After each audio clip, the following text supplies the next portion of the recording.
नहजुल बलागा का ये खुतबा शकशकिया के नाम से मशहूर है, जिसमें खुलफाए सलासा की हुकूमत के बारे में इमाम अली अलैहिस्सलाम का नजरिया और आपके अहद खिलाफत में दुश्मनों की सोरिश अंगेजियों का जिक्र है।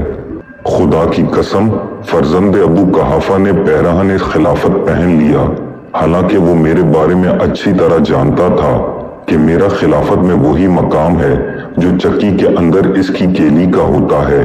मैं वो कोहे बुलंद हूँ जिस पर से सैलाब का पानी गुजर कर नीचे गिर जाता है और मुझ तक परिंदा पर नहीं मार सकता।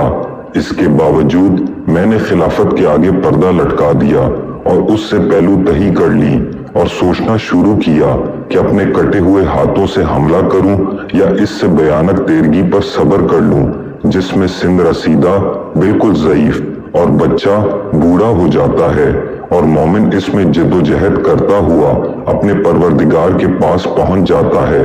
मुझे इस अंधेर पर सब्र ही करीने अकल नजर आया, लिहाजा मैंने सब्र किया। हालांकि आंखों में खलिश थी और हलक में गम और रंज के फंदे लगे हुए थे। मैं अपनी मीरास को लुटता देख रहा था, यहाँ तक कि पहले ने अपनी राह ली और अपने बाद खिलाफत इब्ने खत्ताब को दे गया। कहाँ ये दिन जो नाक्या के पालान पर कटता है और कहाँ वो दिन जो हयान ब्रादर जाबर की सोबत में गुजरता था। ताज्जुब है कि वो जिंदगी में तो खिलाफत से सुबकदोश होना चाहता था, लेकिन अपने मरने के बाद इसकी बुनियाद दूसरे के लिए उस्तवार करता गया। बेशक इन दोनों ने सख्ती के साथ खिलाफत के थनों को आपस में बांट लिया। उसने खिलाफत को एक सख्त और दुरुस्त महल में रख दिया, जिसके चिरके कारी थे, जिसको छूकर भी दुरुस्तगी महसूस होती थी, जहां बात बात पर ठोकर खाना और फिर उज़र करना था। जिसका इससे साबका पड़े वो ऐसा है जैसे सरकश ऊँटनी का सवार कि अगर मुहार खींचता है तो इसके मुंह जोरी से इसकी नाक के दरमियाने हिस्से ही शिगाफ्ता हुआ जाता है, जिसके बाद मुहार देना ही नामुमकिन हो जाएगा। और अगर बांग को ढीला छोड़ देता है तो वो इसके साथ महलकों में पड़ जाएगा। इसकी वजह से बकाए ईस की कसम लोग कजरवी सरकशी, मतलून मिजाजी और बेरारवी में मुब्तला हो गए। मैंने इस तवील मुद्दत और शदीद मुसीबत पर सब्र किया, यहाँ तक कि दूसरा भी अपनी राह लगा और खिलाफत को एक जमात में महदूद कर गया और मुझे भी इस जमात का एक फर्द ख्याल किया।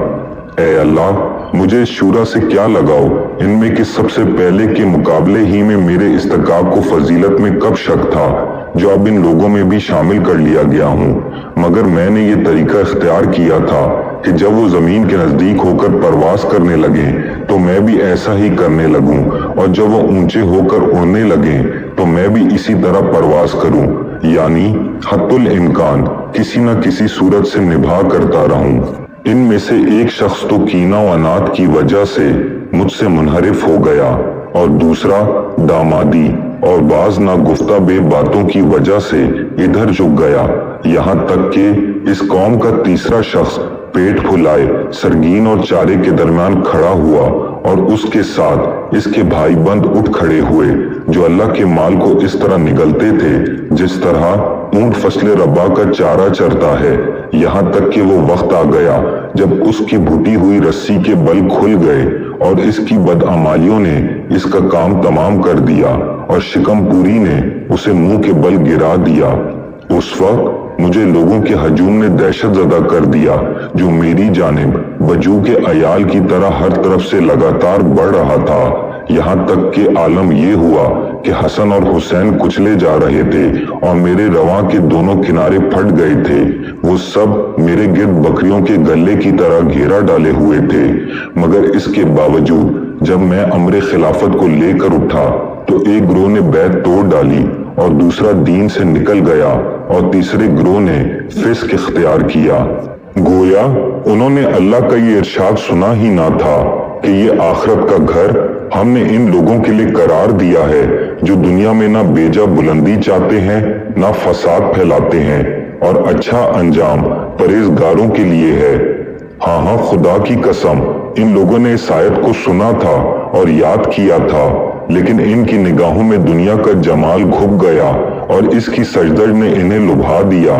देखो, اس ذات کی قسم جس نے دانے کو شگافتہ کیا اور ذی روح چیزیں پیدا کی، اگر بیعت کرنے والوں کی موجودگی اور مدد کرنے والوں کے وجود سے مجھ پر حجت تمام نہ ہو گئی ہوتی اور وہ عہد نہ ہوتا جو اللہ نے علماء سے لے رکھا ہے کہ وہ ظالم کی شکم پوری اور مظلوم کی گرسنی پر سکون و قرار سے نہ بیٹھے، تو میں خلافت کی بانگ ڈور اس کے کندھے پر ڈال دیتا اور اس کے آخر کو اسی پیالے سے سیراب کرتا جس پیالے سے اس کو اول سیراب کیا تھا، اور تم اپنی دنیا کو میری نظروں میں بکری کی چھینک سے بھی زیادہ ناقابل ایتھ نہ پاتے۔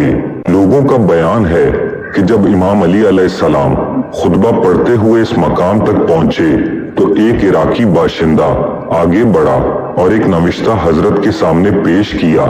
آپ اسے دیکھنے لگے۔